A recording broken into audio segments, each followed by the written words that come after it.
All right, y'all.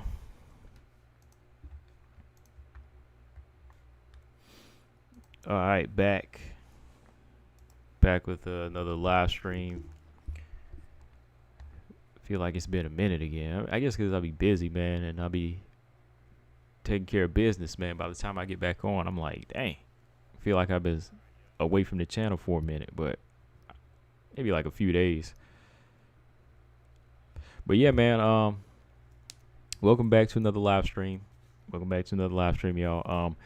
Just want to go back and discuss these fights this weekend. You know, we had a pretty solid weekend of fights.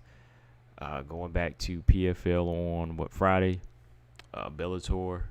You know, big win for Liz Carmouche. You know, so I want to talk about those fights on Friday first, and just kind of examine what went down in these PFL fights. How many total was there? 5, right? Yeah, let me make sure. Yeah, there was 1, 2, 3, 4, 5 of them. Yeah. So we'll talk about that. Talk about Julia Avila versus Stoliarenko. And, you know, just some other stuff too in WMMA. What's next over the next couple weeks? I want to talk about the BKFC, but I'm going to probably discuss that tomorrow because I got to go back and watch it. I got to go back and watch it because somebody asked me about Pearl Gonzalez, her bare knuckle debut. And I just had, you know, too much going on watching these fights, watching boxing. You know, what do we have? Lomachenko fighting too. Damn, I had to watch that fight. That was a good fight. You know, of course, the Tank Davis fight. That was exciting. Had to go back and watch that fight. Just a lot of stuff going on this weekend, man. So between those cards, you know, PFL, Bellator, UFC, boxing, I was just, you know, swamped watching fights, man. So something had to give, and it was a BKFC. You know, I like BKFC, but you know, it's the one that's gonna, it's the card I'm gonna sacrifice. You know, I'm gonna sacrifice that over, you know, boxing or UFC. But I'm gonna go back and watch it tonight, though, man. But let's see, man. Yeah, Bellator. This flyweight fight here, man. Man, I mean, this fight here, I picked Liz Carmouche to win.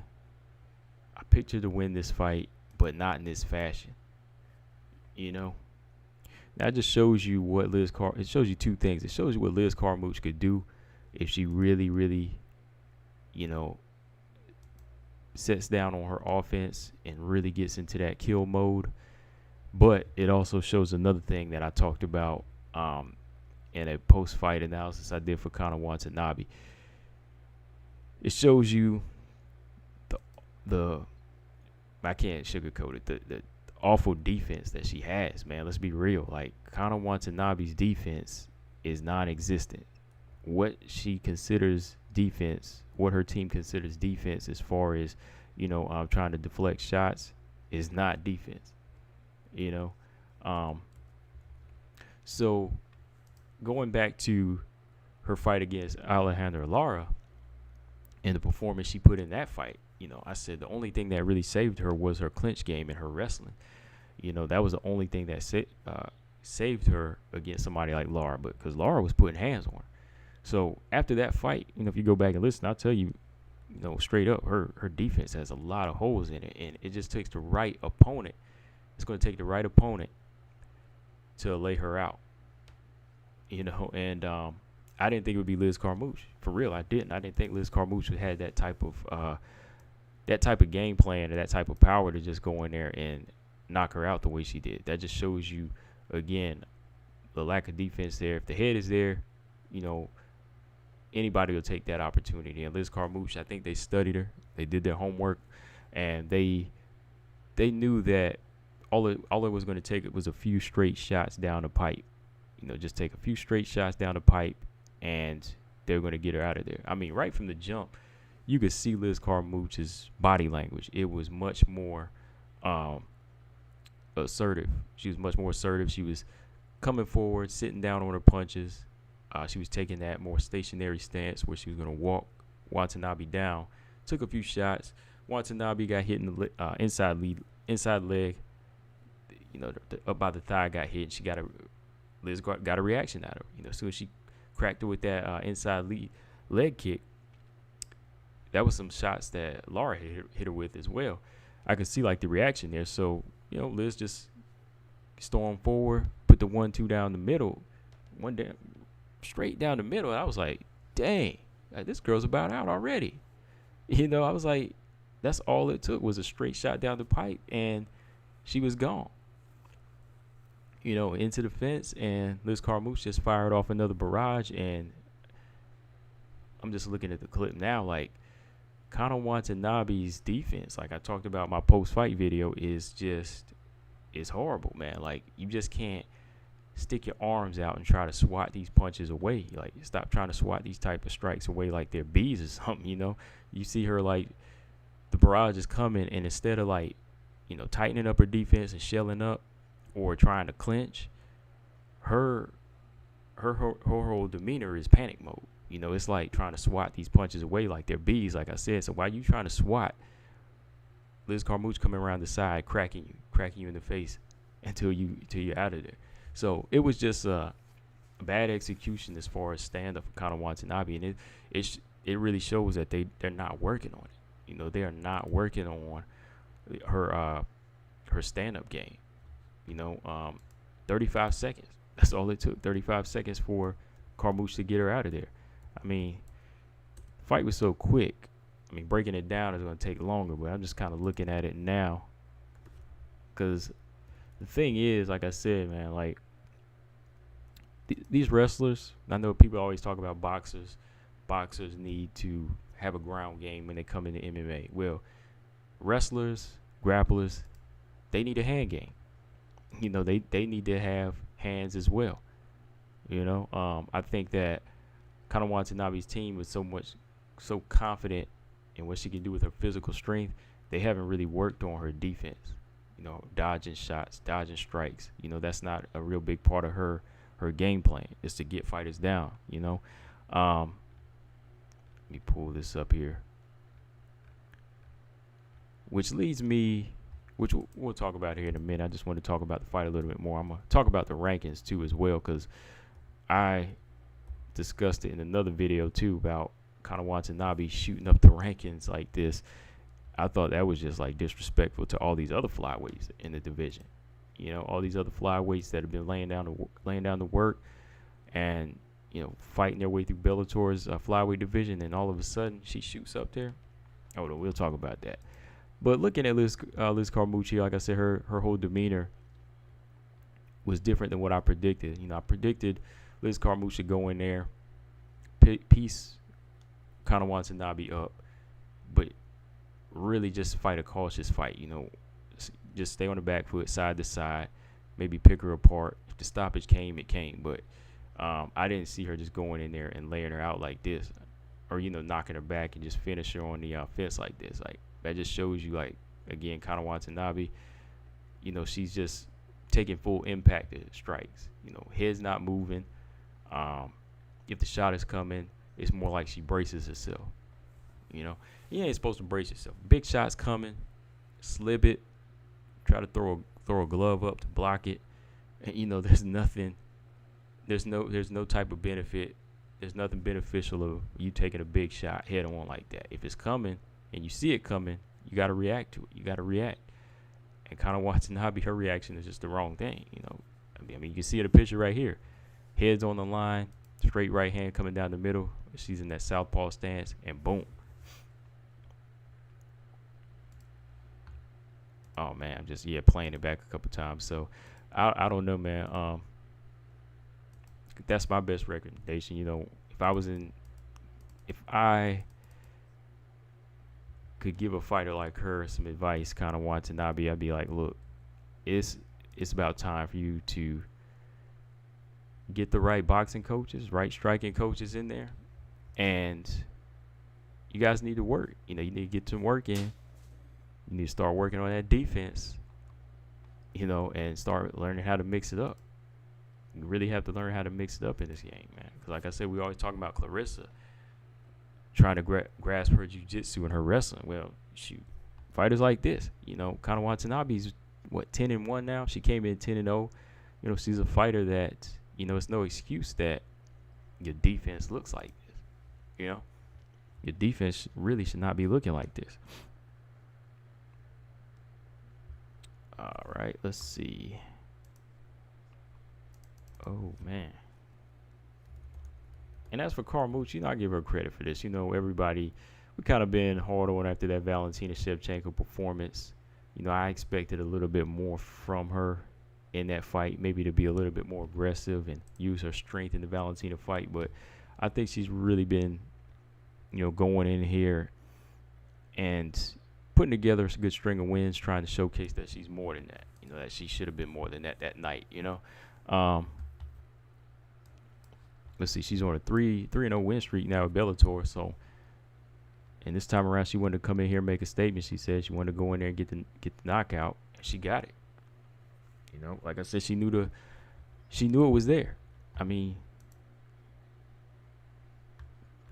Conor Watanabe's defense wasn't, right? But let's see here. Yeah, I just like looking at some of this stuff sometimes, because it's like when you look at what we said in previous videos, I know what I said in previous videos about her defense, and then you put together a decent striker in Liz Carmouche, it just spells lights out. It really does spell lights out, man. That's why when I talked about, it was another fighter I was talking about. What was it? I want to go back to Yan Xiaonan. Like, I knew Yan Xiaonan had decent striking, but it was hard for me to pick her over Carla Esparza. Somebody has experience and somebody that has growth. You know, somebody that has the ability to switch levels.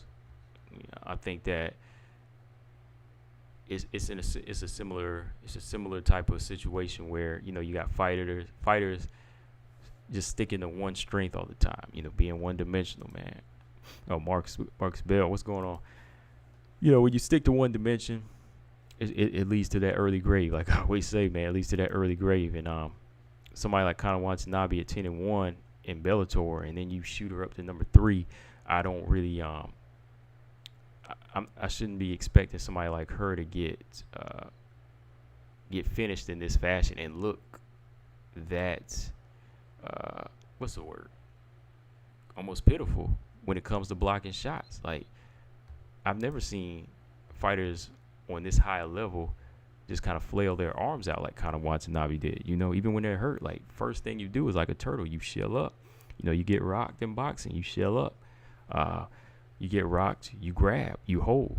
You take the fighter down, you lay on them until you recover. You know, going on the inside would be much better than flailing out in the outside and let them get full extension off on their shots. You know, going on the inside, lay on them, take them down, buy you some time till you can get your head back. But her whole game plan, you know, it was just one dimensional, all around one dimensional.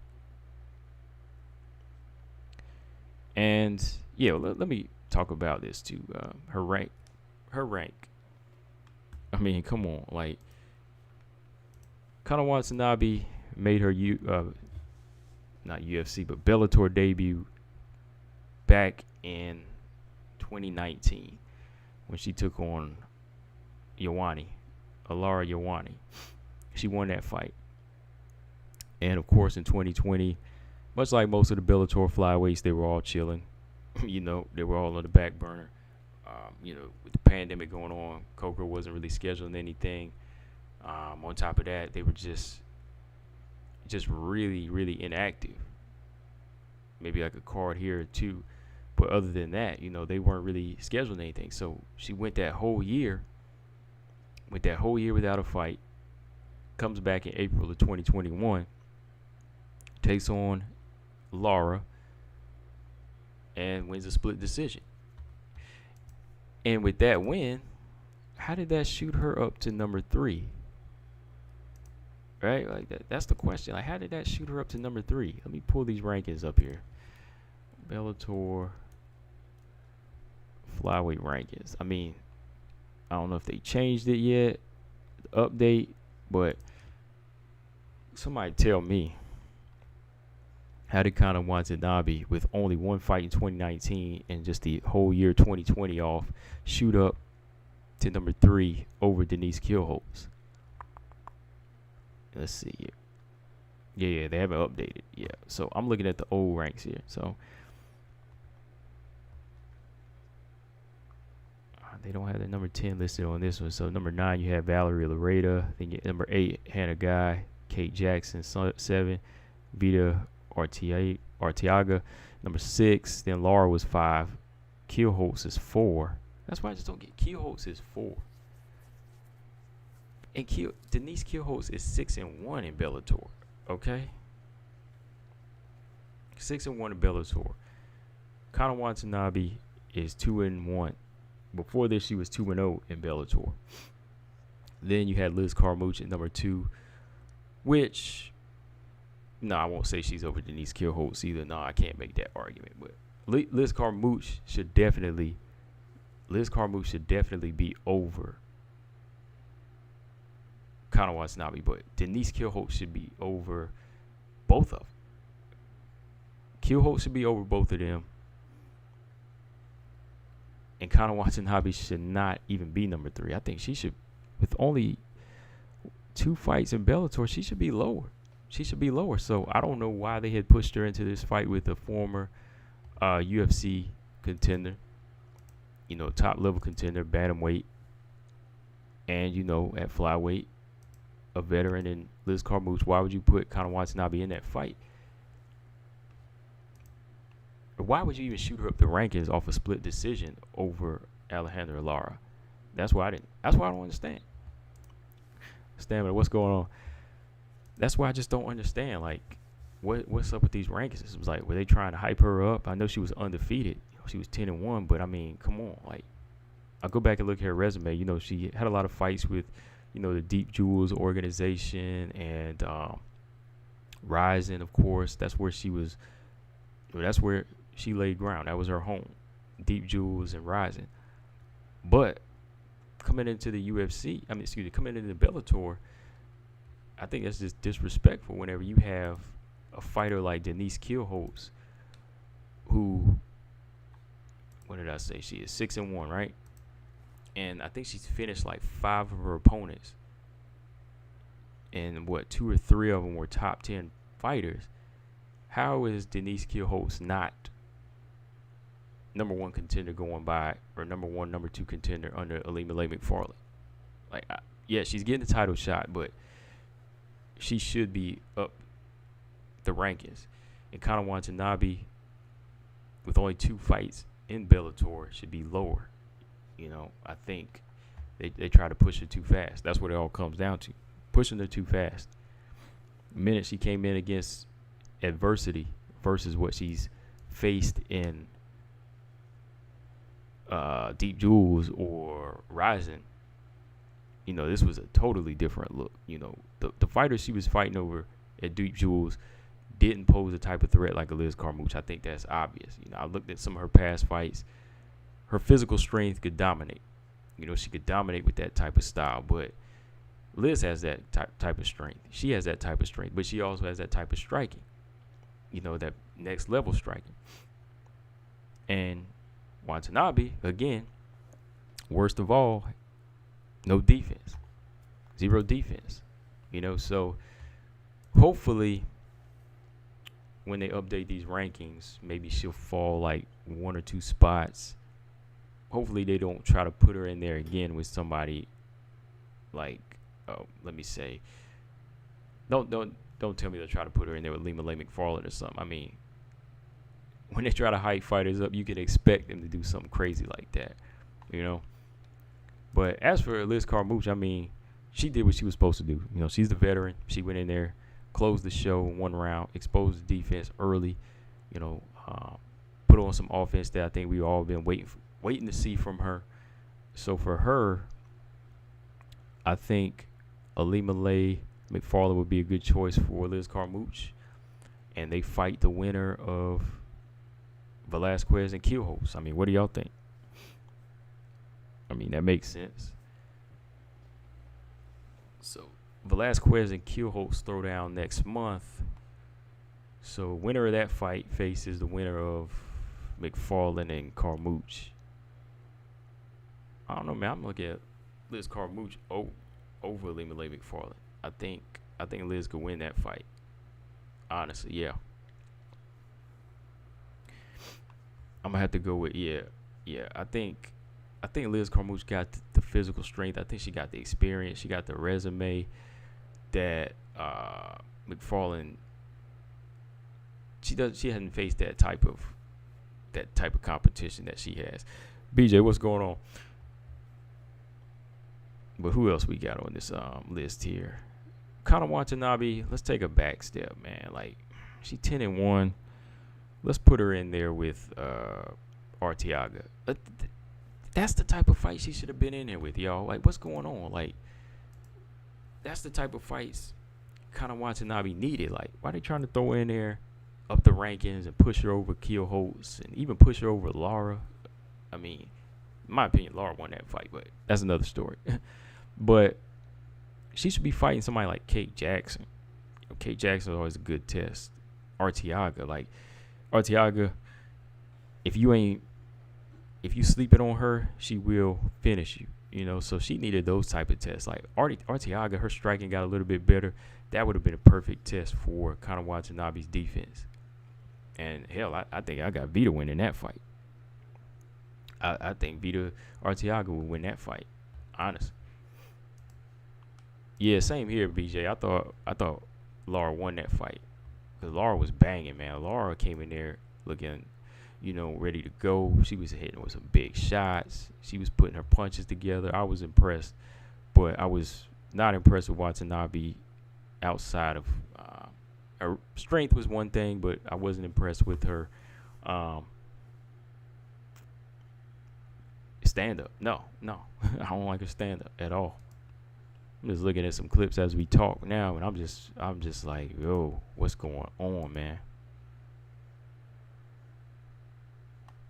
BJ said put Watanabe in there with Asveragova.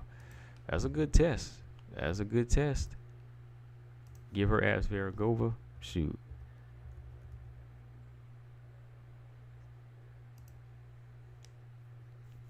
Who did Asveragova, she finished. Who did she finish like a couple weeks ago? About a month ago. Didn't she finish that one girl that Valerie Loretta knocked out? Hold on, let me pull this up. Yeah, Tara Graf. Yeah, she finished her. Asveragova, Diana, the Pantera is 3-0. I think her stand-up would give Watanabe problems, actually.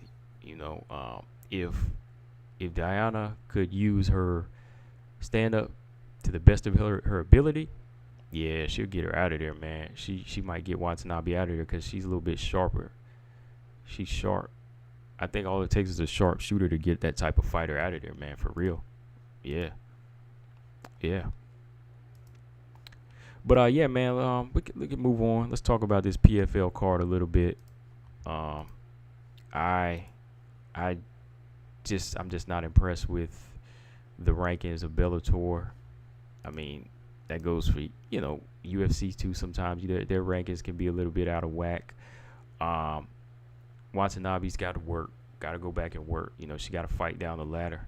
Can't go in there with any more top level fighters. Fighters like Keelholz, Ilima-Lei, they will beat her. I think Ilima-Lei will beat Watanabe. I think they were trying to set that fight up. Honestly, I think they were trying to hype her up because they wanted that type of match, but that ain't gonna happen. Not anymore.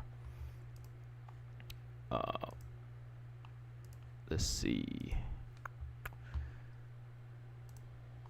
But yeah, overall, technically, man, just breaking that thing down, like, so many mistakes in such a short fight. So many mistakes that you can catch in only 35 seconds that was made. You might say, "Oh, why are you drawing it out?" But I'm like, man, no, like, look, like, if you really want to analyze fights, you got to understand, like, look at all these mistakes she's making. Like, I mean, the first mistake is just not. The first mistake is just not having the right team to work on that defense. You know. Yeah. McFarlane, I think, she would beat Watanabe. I think because her hands are better. Her hands are better. You know, she's got the better hand game. Okay, BJ got an interview with Jesse Melee Friday. Okay.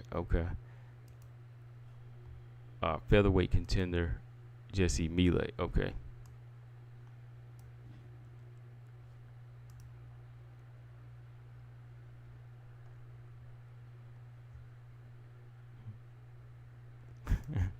They're crazy. All right, y'all. So let's jump to PFL 6. Let's talk a little bit about these fights. I'm gonna go down, break them down again because I want to watch them. Like, watch them again. Like, I ain't gonna lie. Look, PFL 6. I complained about winners versus losers, and I still am.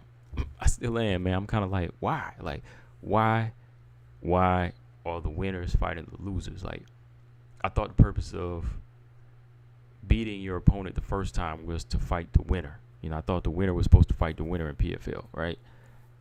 And if I was a winner, I would have been mad because I was like, y'all trying to put me at risk already? Like, y'all trying to put me in there with a loser? What if that loser try to bounce back and beat me? What if they do beat me and you just knock my chances of winning the tournament? Like, why? Like, look at the Phoenix tournament. Like, what's going on? Like, Phoenix tournament, Invicta FC. Winner fights a winner. Winner goes from quarterfinals, semifinals to the finals, right? Makes sense. This one here is like, nah, we don't have no bracket. Like, we made up our bracket. Like, y'all saw the bracket too, right? Like, they already got it. They already had it kind of like fixed down where it's going to be so and so versus Kayla Harrison or something like that. Like, I don't understand how they're going to make these picks. Like, is it off a point system? Is it off who gets the quickest finish? Me personally, I don't think they should do it off who got the quickest finish or however they do it, man. I think they should just do it like by who wins, and you go from there, like brackets, you know, semifinals to the finals. I don't know. Besides that, I did enjoy the fights, man. Oh, Sam said he didn't ever watch it. Yeah, BJ said I'm done with it. Dang, that's bad. I mean, I recommend y'all go back and watch it if y'all just want to watch some good fights. But yeah, I see where you're coming from. Like, you know, I'm a fan of Caitlyn, so I had to watch. I'm a fan of Jenna Fabian, and you know, her stand up. So I had to watch, man. I had to go back and watch. Now that main event for the women, it was, oh man, like I don't know. Yeah, that's why it just came down to why is the winner getting to rack up wins over the loser like this, over somebody who lost. Don't get it, man. But the first fight here, Caitlin Young and Mariana Moraes, it was interesting. It was a good fight. It was a banger. You know, they went in there, I say it was interesting just because of Moraes, you know, her fighting most of her career at 125. You know, she fought most of her career at 125. I was kind of like, I don't know, man. Like, maybe that's where she needs to be if she kind of trims that weight down or she gets into good shape. But, like, right now, you know, Mariana Moraes, she did good, you know, as far as keeping her stamina, her game up here in this fight. But I think maybe she would fare better like 125 or like 135 because she didn't really have enough pop on her shots. Like, Moraes was using a lot of angles and high work rate in this fight, and I thought that was impressive, you know, that she was able to get off this type of work. But I think she would fare better at a lower weight here because she didn't really have that pop.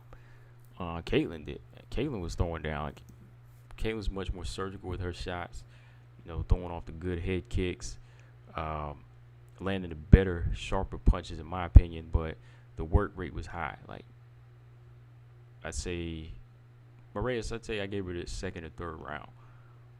She got it off a couple takedowns too, but Caitlin, I think she did enough to win that first round just off with landing the better shots and really doing damage though. Let's see. BJ says Zagano would smoke Kayla at 145. Man, I'm gonna talk about Kayla here, man. I don't know, man. Kayla Harrison's, oh man, like she's just huge. I think that's like her main benefit. Like, if you can't handle that type of strength, if you don't have the type of stand-up game, takedown defense, you will be in trouble, you know. But let's see. So yeah, that fight was good. Caitlin, you know, she threw down, put on a good fight. I think that Moraes, you know, she was able to outwork her. But I'm moving forward from here. I think we all know if Moraes, she faces Kayla Harrison, might be the same fate again, you know.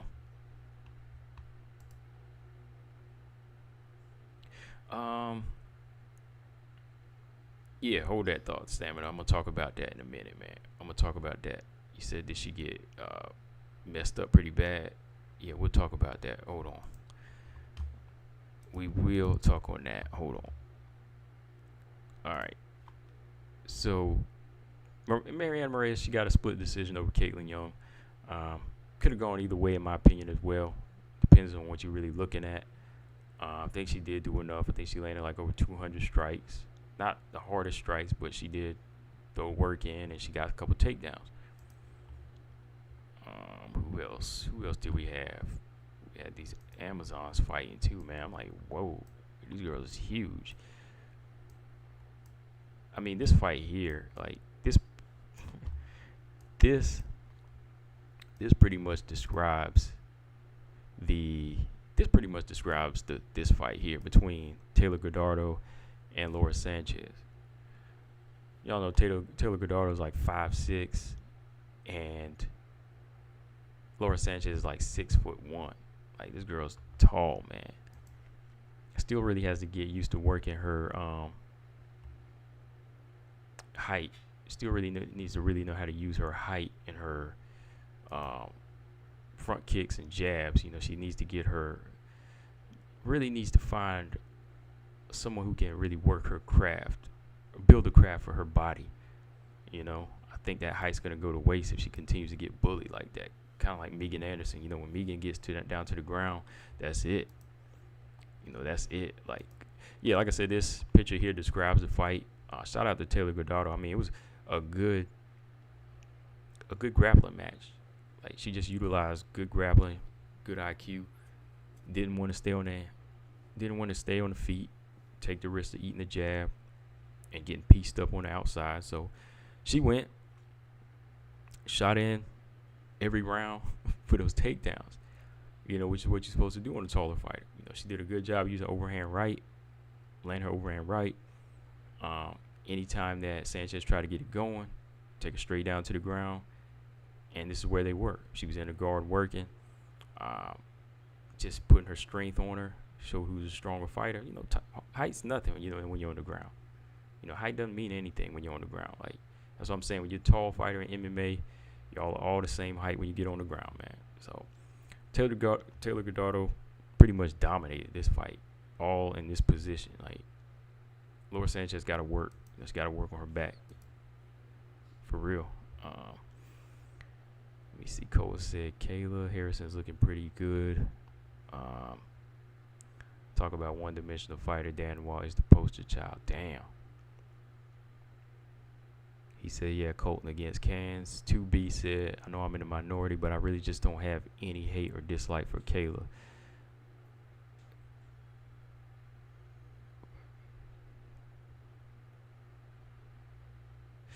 Yeah, I mean, I don't, when it comes to Kayla Harris, it's not that I dislike. I don't have no hate for anybody in the fight game.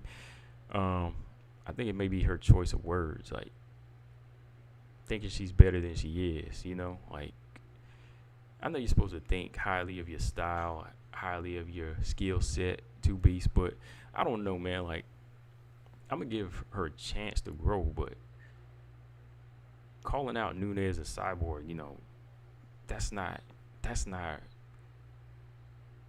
in the cards for you right now. you got a lot of work to do.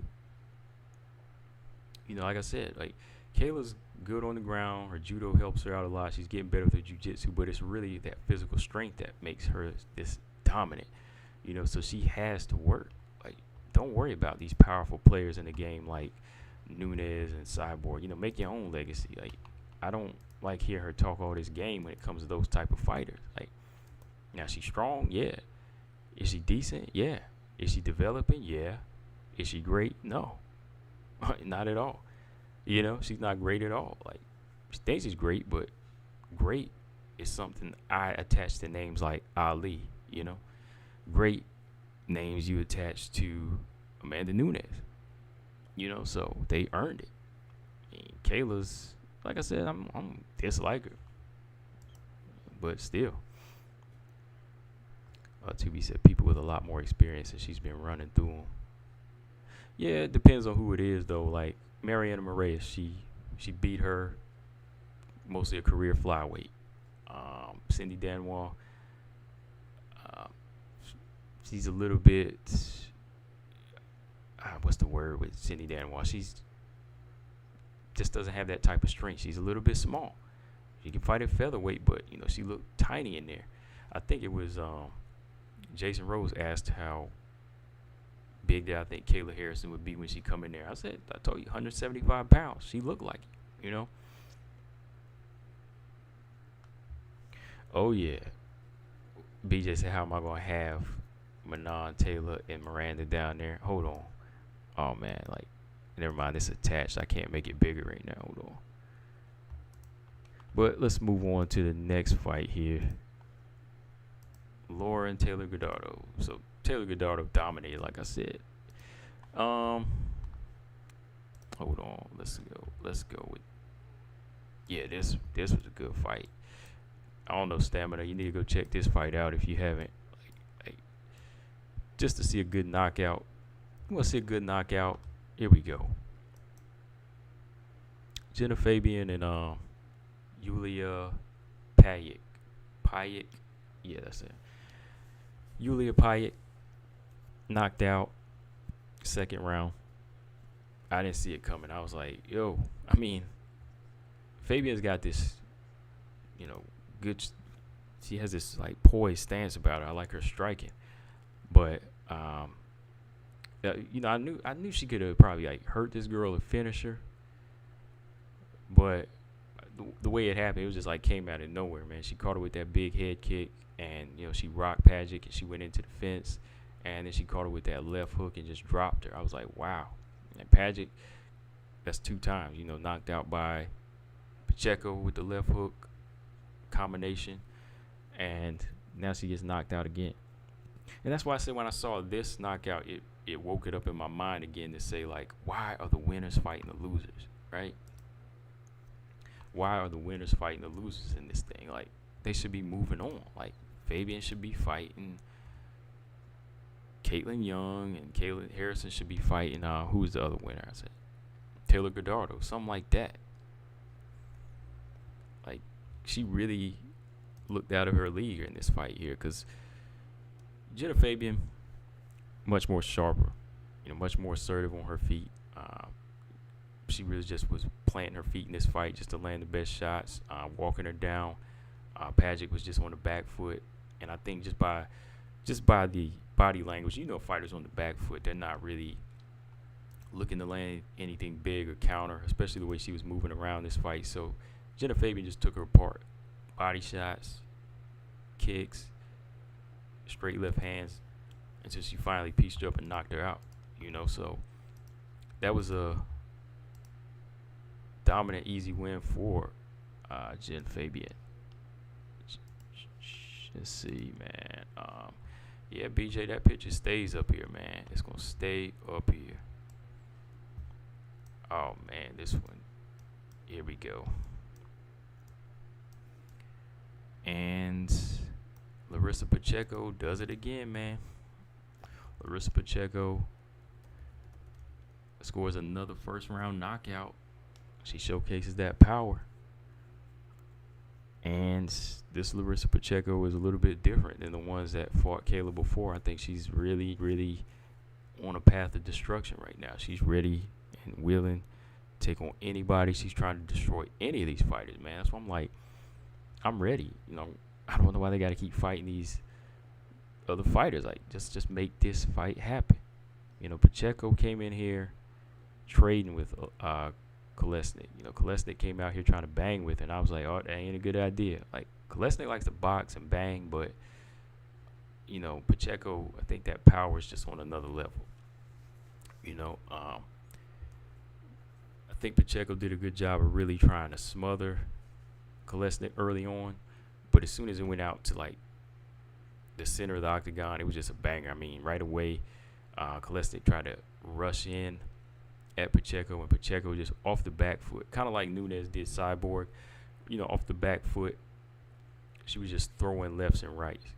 Kolesnik caught her with a couple of shots, but Pacheco's backing up. Like, Pacheco, she's rolling with shots as she's moving back. You know, when you roll back, when you step back, you're rolling with the shot. So she'll take a shot, take another shot, won't phase her. Now, Kolesnik, she coming full force in. You come full force in, Pacheco stuck that right hand out, and boom, as you can see here, knocked her out. I mean, she did 75% of the job for her, right? Because, you know, she's putting on all that pressure and impact, so you're going to run right into the punch. You know, so I don't even have to throw a straight right hand that hard. That's how you step in, boom. You know, you're knocking yourself out because you're running into the shot. You know, shout out to Kolesnik. You know, she cool, though. You know, she's a warrior. She likes to go in there and put on a good fight. You know, on IG, you know, she just said, hey, look, she made a mistake. Went in there, showcased heart. Hey. But as for Pacheco, man, she's really looking on another level than the last couple times out that we've seen her, man. Stamina said, I saw Pacheco's finish. That fade in 1-2 was a thing of beauty. Yeah, man, like, it was nice. Like, off the back foot, straight right hand or straight right down the pipe. Let that opponent walk into it. Boom. That's it.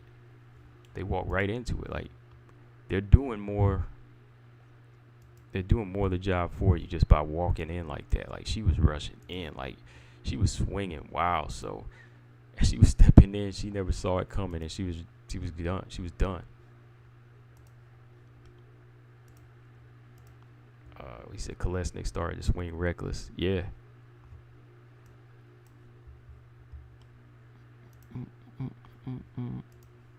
Hold on. And yeah, let's talk about this fight too. Well, I was putting something to the side here. I'm going to talk about another fight. But let's go to the main event.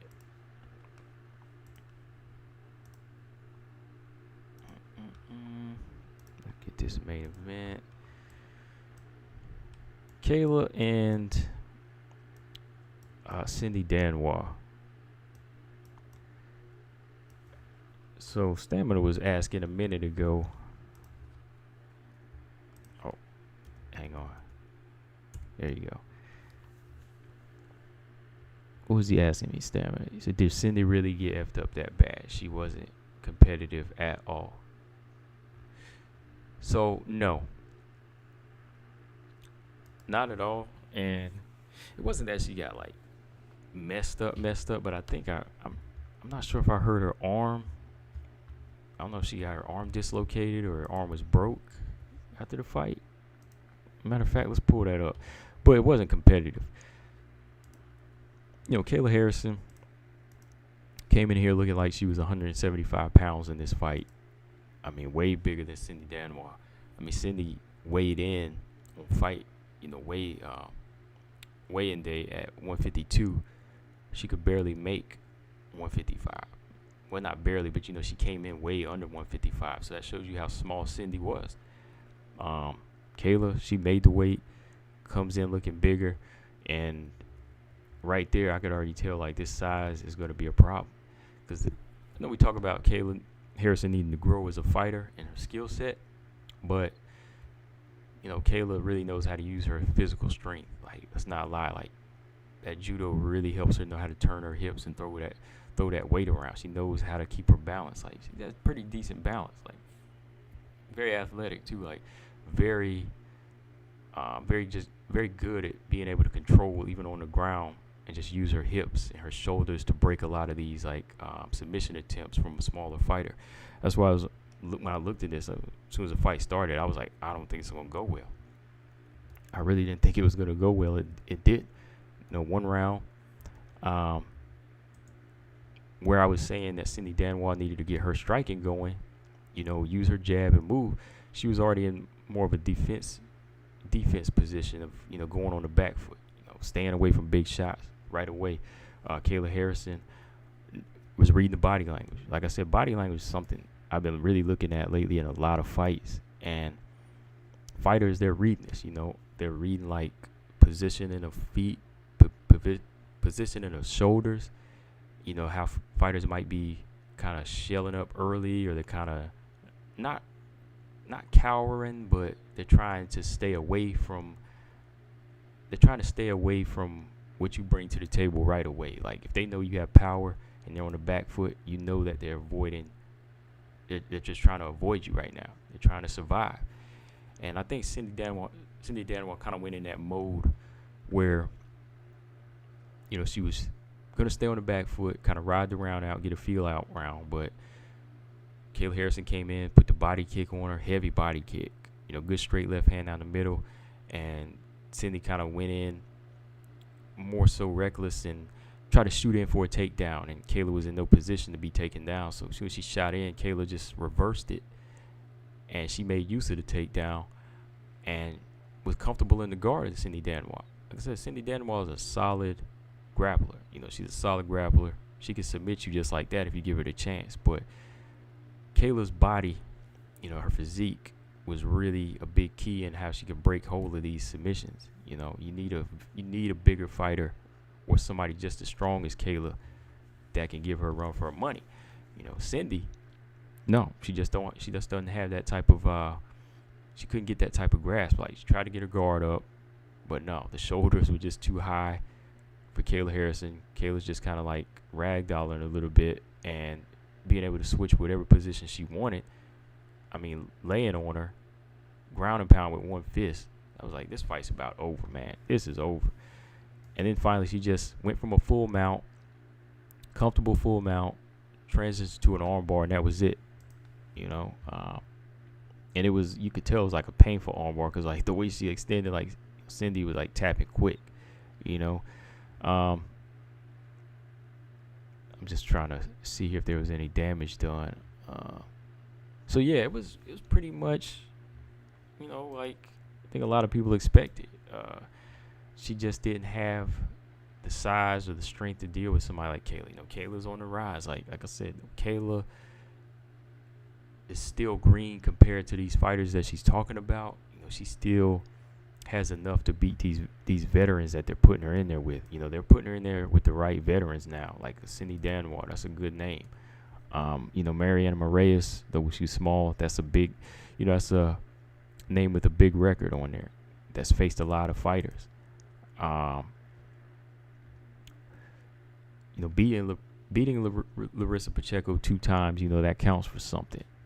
But the record is still not on a level where we just throw her in there with a fighter like, I can't even say the names with Amanda Nunes. No, I can't even form that type of fight. If you want to fight a Felicia Spencer at 145, 155, hey, let's see it. Norma Dumont versus Kayla Harrison. That's a good fight. Might have to ask BJ, what does he think of that fight? I know BJ probably likes that fight, Norma Dumont versus Kayla Harrison.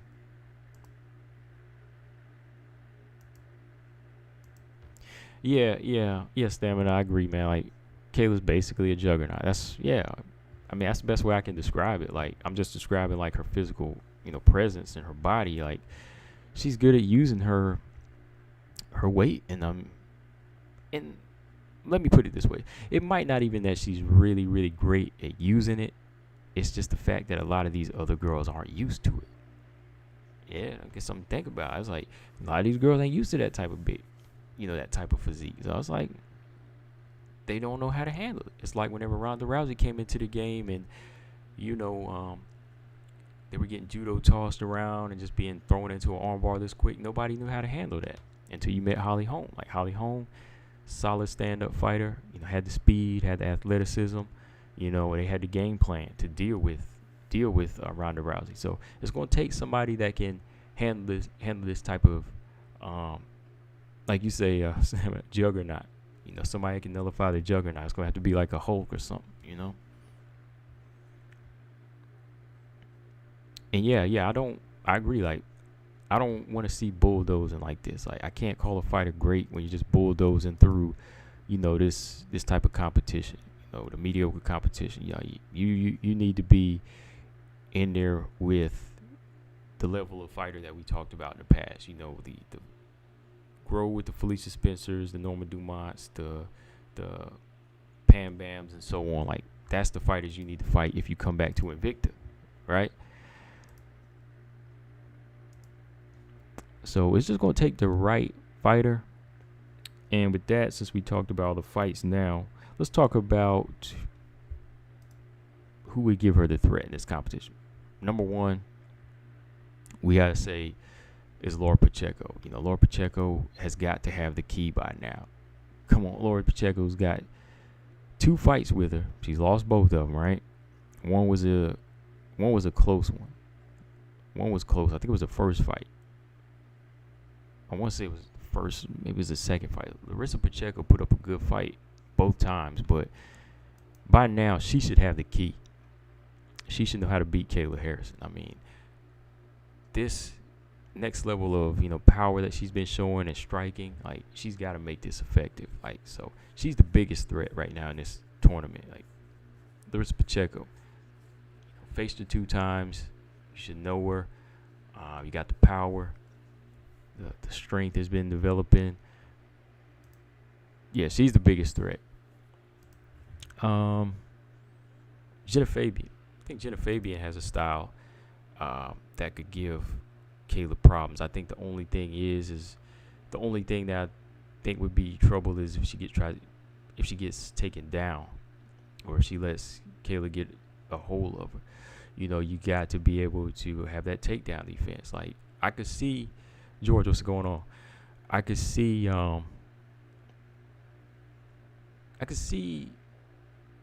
Fabian turning it into a fight similar to how, like, Wmma does. You know, Wmma picks you apart, picks the grappler, picks the judoka apart with the jab. Like, Fabian's going to have to be light on the feet. She can't take the same approach that she did against Padgett, because, you know, Padgett on the back foot. Kayla not going to be on the back foot. Kayla Harris going to be coming forward. So you got to be able to switch it up, counter off the back foot. You got to be quick in those clinches.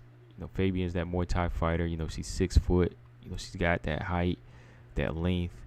Kayla Harrison's like, what, 5'8", 5'9"? So let's see, 5'8". Let's say she's 5'8". So she's what, 5'9", 10, 11, 8 foot. So Fabian's got a 3-inch height advantage. And like I said, we know height doesn't make a difference, especially if you're dealing with a judoka or jiu-jitsu practitioner. But I think if she knows how to use that jab and knows how to use those teep kicks, you know, she could catch Kayla Harrison in that breadbasket a few times. So it's gonna be interesting. Be interesting, but I think those are the 2 that are really gonna give Kayla problems. Like Taylor Godardo, she does, you know, have that grappling background. You know, she's a solid grappler, but I think the size might play come into play big time for Taylor if she was to fight Kayla Harrison. Like, she's about, 5'6", and I know she came in 155, but she's gonna be looking smaller, and she's gonna be having that size disadvantage. She goes in there with Kayla too, so I don't see Taylor Godardo as big of a threat as somebody like Larissa that's been there 2 times, you know. And, you know, Taylor, she's 2-1. I feel like that's, you know, not a great deal of experience there to be taking on a big lightweight like that. George said they put Cindy in there as an easy win for a hype job. If she fought Caitlyn, she would Muay Thai Caitlyn to death. Yeah, they've been kind of setting it up in such a weird way, man. Like, Cindy didn't have the style for Caitlin. That's why they put, Kayla Harrison was able to beat her, because put two fighters on the ground, it's going to come down to who's the bigger, faster, stronger fighter. And it came down to that. It was Harrison. Mariana Moraes is more of a stand-up, quick fighter, going to use her hands, so she was able to get Caitlin Young out of there. But if you put Caitlin Young in there with Kayla, going to have to be sharp now. She's going to have to stay away from the takedowns. If she gets taken down, it'll be trouble. If it was Caitlin Young, Caitlin Young will put the jab on Kayla Harrison. She can put that jab and head kick, but they got her out of there, man.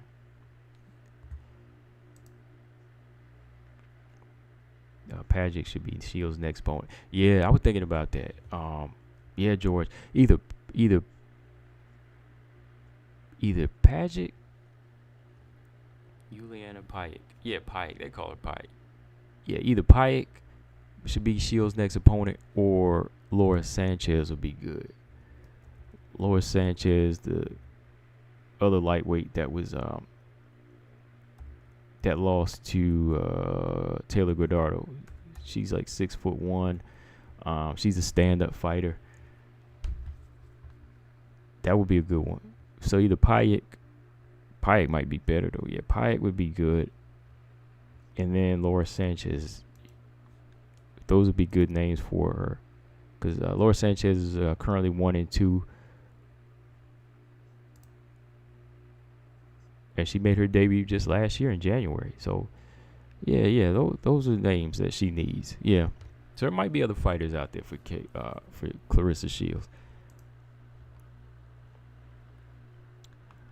Fabian will have to take it to Kayla, but we'll have to back on her piece. Yeah, she have to be on her game, man. Like, she's sharp, and she's definitely a better striker. You got to be on the game though. Like, got to be on your counterpunching game. Who else was in there? So Mariana Moraes, she's the next fighter that won, but already lost to Kayla, so not as big a threat. Finished in the first round. So biggest threats are Pacheco and Fabian. All right, so got that fight out of there. But yeah, like I said, Kayla Harrison, I think like 2B said it. It's not that I don't hate her. But I just don't like to talk about, trying to get up in these fights with these great fighters already. Like I said, it's good to be confident, but come on, you can't beat Nunes yet. And no way can you beat Nunes.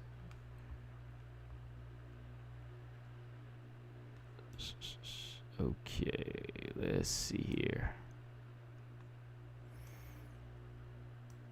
Last fight we'll talk about. Yeah, I'll talk about this.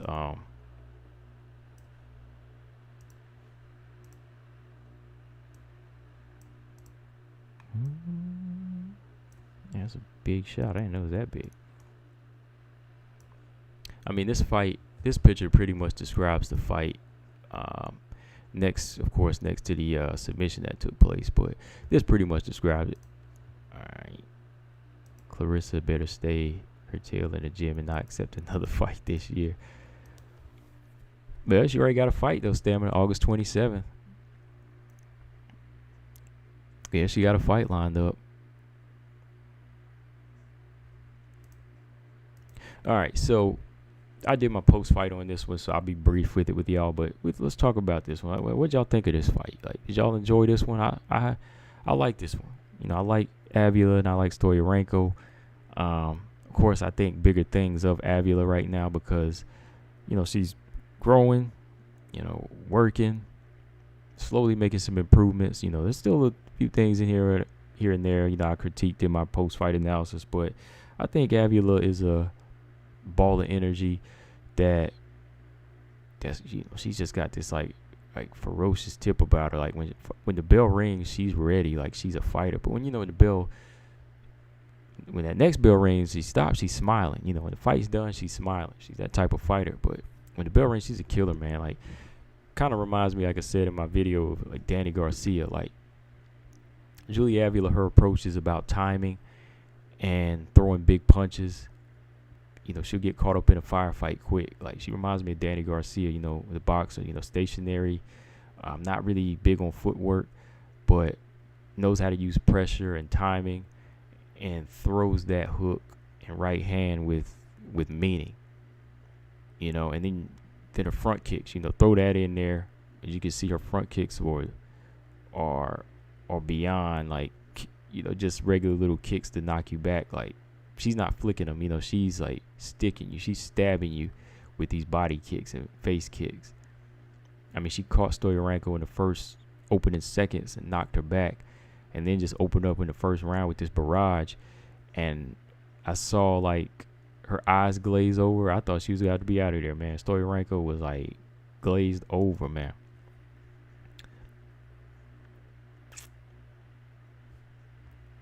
But yeah, she's very entertaining. Avila's entertaining. I think in the future though, like, I need to see her jab more. Like, got to set these power punches up with the jab. Just can't come straight in like that. Like, Stoliarenko, she's open. She's open to be hit. She welcomes a firefight, so you don't really have to set up a big jab. But I think that Avila could have pieced her up early and maybe knocked her out. She just put the jab in her face a little bit more. Probably could have caught her with something big and knocked her out cold. Like, when you throw with the same intensity, you just constantly throwing power shots. That gives a person time to brace themselves and know what's coming. But if you flicking jabs out, stick them, jab, jab, jab, then boom, you come over the top of the right hand, you knock them out. Head kick, knock them out. Overall though, Abby, she did a good job though. I mean, just really breaking it down. Stoliarenko, I thought in this fight, I thought going into this one, if she took it to the ground, she would be successful. But man, like, Avila showed her jiu-jitsu in this fight. She reversed it. I mean, she was able to roll. Well, actually, Stoliarenko, she made the mistake here. Like, Stoliarenko, she rolled Avila out of that position that she was out. It was like in half guard, top position. She rolled over and got Avila in the headlock. Big mistake. Stoliarenko got that headlock, but when you put somebody in a headlock, you leave that position, you leave yourself vulnerable where you can get when that fighter can get your back, and that's what happened. She left herself vulnerable. She got that back.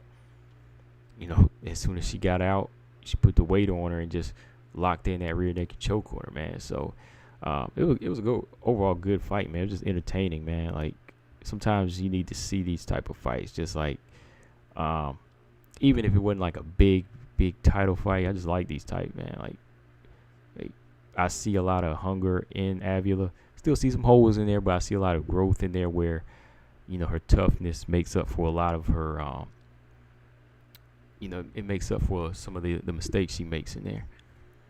Like, she likes to bang, man. Like, she'll throw them hands, and sometimes she'll throw too many. Like, went back and watched the highlight, she missed a lot, but she landed some good ones, but she missed a lot too. So I was like, you can't go in there swinging that wild and not expect to get countered against next time in the future if you're in there with a better opponent. George said Julia needs to defend the title in Invictus. She wasn't ready for the UFC. Yeah, I thought that Tanisha Tennant versus Julia Stoliarenko was gonna happen. I thought that was a fight that was gonna happen. I thought they were gonna let Tennant fight for the belt. Like, she won the Phoenix series, so why not let Tennant fight for the belt, right? Tennant should have been fighting Stoliarenko, and I think Stoliarenko would have got pieced up, man. I think Tanisha Tennant would have put hands on her, man. I think the fight would have been a much cleaner, clinical type performance by Tanisha Tennant.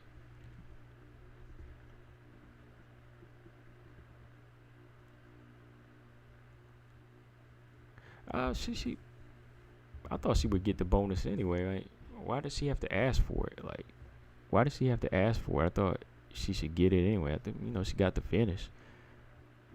You choked that fighter out. I mean, hey, you should get it.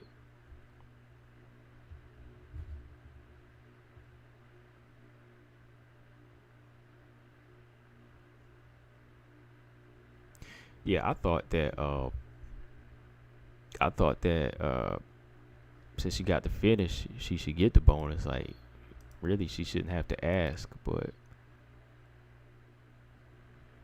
it's 75,000 now, right? It ain't no $50,000. So I don't blame her, man. Hey, she in that. That's the thing, Stamina. Like, maybe it's not that she's like begging. Like, I gotta look at the clip, but these fighters don't make a lot of money, and she's been in a hard situation right now. She's Julia Avila just lost her job, but not just lost it, but she had lost her job. She'd been removed or kicked out of her gym, and they had to open a gym, I think, and she joined a new gym, something like that. I think she opened a gym, and they joined a new gym. So they probably need money. They need money. They need every little bit they can get. And if it is 75,000, like I said, I think they upped it to 75,000. I would be asking for it too. I mean, I wouldn't be begging, but yeah, I would be like, yo, let me get my money.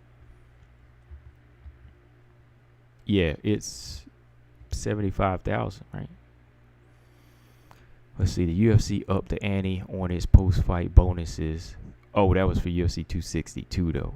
Instead of the typical 50,000 extra, Dana decided to go with 75,000 after Tony Ferguson suggested. So I don't know. It must have been just for the UFC 262. Yeah. So maybe it still is 50. So. But yeah, if I was in her position too, I'd have been like, look, I got to finish. Where's that check? Let me get that other check. And that's me just putting myself in her shoes for somebody that, lost their job and again, got a gym. They have a gym. They need that money.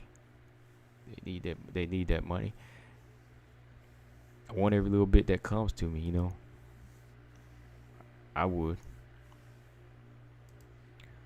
George says, saw the clip from Pearl's fight. Segala didn't even touch Pearl. Damn. Yeah, Segala is a banger. Like, Segala and what's her name? Was it Taylor? Taylor Starling? Is that her name? They were throwing down, like, very, just one-dimensional banging. That's all. But when you put Pearl Gonzalez in there, much more polished mixed martial artist, has the experience, the UFC, the Invicta experience. She gonna go in there and be slipping and sliding. She gonna be ducking punches. She ain't gonna be in there getting hit like that. So I believe that. I'm gonna have to go back and watch the fight, but I'll talk about it tomorrow. So y'all come in tomorrow. We'll talk bare knuckle. We'll talk bare knuckle fights tomorrow too, because I see Britain Hart had gotten a little uproar too, because y'all know Britain Hart, though she was the winner against Paige, she's like the co-main event, or she's like on the undercard or something, while Paige and Rachel are the main event. I mean, we already know why Paige and Rachel were chosen as the main event, but I mean, come on, like, I would kind of feel a certain way too. And I know if I beat a fighter and they made me under that fighter still, so it's really not about. If you look at BKFC, it's not about skill. Then, like, they're not rewarding talent or skill, right? That's what it's looking like. I mean, they're rewarding this eye candy. That's what it looks like.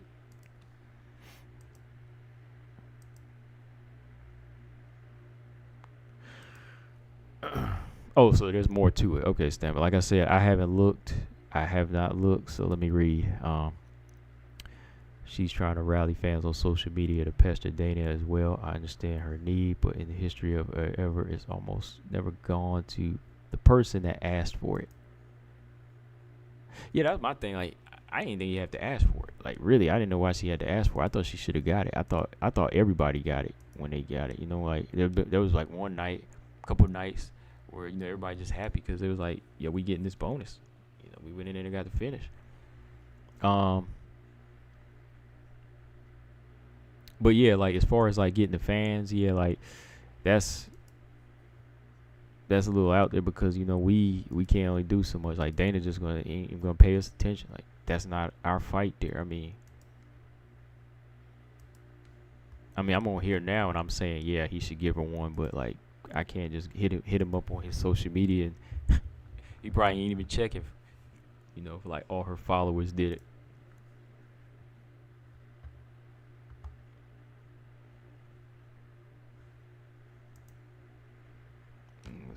Well, he's at 6 other finishes that night. Hers was the only one in round 3. Yeah, hey, finish is a finish. That's how I see it. Like, a finish is a finish. Like, not everybody gonna be knocked out in one round. Like, me, I'm just saying, if I'm Dana, if you get a finish, 75 G's, there you go. Whether it be the first or the second or the third round. The point is, you got to finish, You didn't, let's put it this way, you didn't leave it in the hands of the judges. So, you deserve the bonus. And you did it in dominant I'd say like spectacular, but it was dominant, entertaining fashion. She did it in dominant, entertaining fashion, right? I was smiling. Let's just put it that way. When she won, I was smiling because I wanted to see a finish. So, yeah, man. So, yeah, we'll get back on here tomorrow. I've been on here about an hour already. We're just talking about these fights here. There's a lot of stuff I want to talk about technically today. Just with Watanabe and the rankings and just her defense. Something we'll talk about more of, man. Just like bad defense. Like, I can't stand like a fighter with bad defense on this level. Like, how you gonna have a number 3 flyweight with this type of defense? I just can't think, man. I just can't think of anybody with bad defense like that. So yeah, final thoughts for the day before I get up out of here. Good fights all around, man. Just entertaining. The PFL card turned out a little bit better than I thought. Even with the winners fighting losers. Moving forward from here, I just want to see Kayla in there with better competition. After she gets out of here, if she can make it past Pacheco, but I don't know. I think Pacheco and Fabian are making they're making a strong argument with them hands right now. They're making a strong argument with them hands. From here, BKFC, I gotta watch that tomorrow. From here, Julia Avila. I want to see her in there with another. Well, I won't say another, but a higher level bantamweight. Yeah, somebody maybe like Ketlin Vieira. Hey, call me crazy. I think she need to fight somebody Ketlin just to really see their skills. Stamets out here, but it's only an unspoken rule that a finish equals a bonus. And on a card where 7 people get a finish, only 4 typically get awarded. It's kind of academic. I don't know. I ain't a fan at all. Okay. Yeah, like, if I had to make a pick, like, I got to go back and look at all the finishes myself, but, like, I know this is Bellator, but, like, when I see Liz Carmouche do it, she did it kind of Watanabe, that would have been, like, 75,000 right there, because I've been like, wow, that's a finishing bonus. I guess you can make an argument for the Avila fight, like, but at the same time, I was like, you just got it done, man. She, like, you broke her down. You put on a good fight. It wasn't like you were in the third round. It wasn't like you bull skated through the third. Like, you bull skated through the first and the second round and gave us a sleeper and were putting us to sleep. Then all of a sudden, boom, you finish it. It wasn't that type of knockout or submission. It was entertaining all the way through. That's my argument. Like with Avila, that's why I would give it to her, because she was entertaining all the way through. It wasn't no behind the back thing where she was just, again, slacking throughout the fight. She was always in it.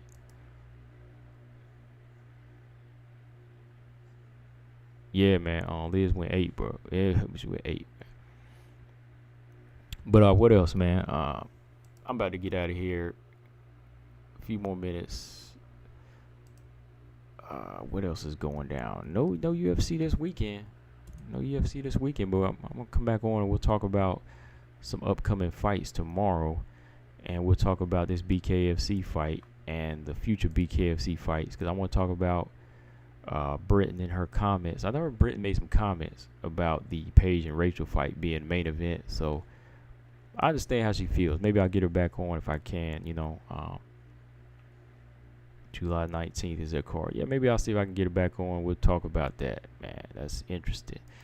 Interesting though that she's not the main event, right? But then again, it's Paige and Rachel. Where they gonna lean towards, right? Man, so yeah, guys. Shout out to the chat, everybody coming through. I'm about to get up out of here. But yeah, we'll be back on tomorrow at about 7 o'clock, and we'll chop it up, and we'll talk whatever, man. Like, let's see, yeah, whatever come up. Talk about some upcoming fights that I go back and just kind of research now. But yeah, make sure y'all come through. Shout out to BJ, Marcus, Stamina George, 2B, saw y'all. Colton, always coming through. So yeah, man, just make sure y'all subscribe. Combo Breaker 99. I am out. Peace.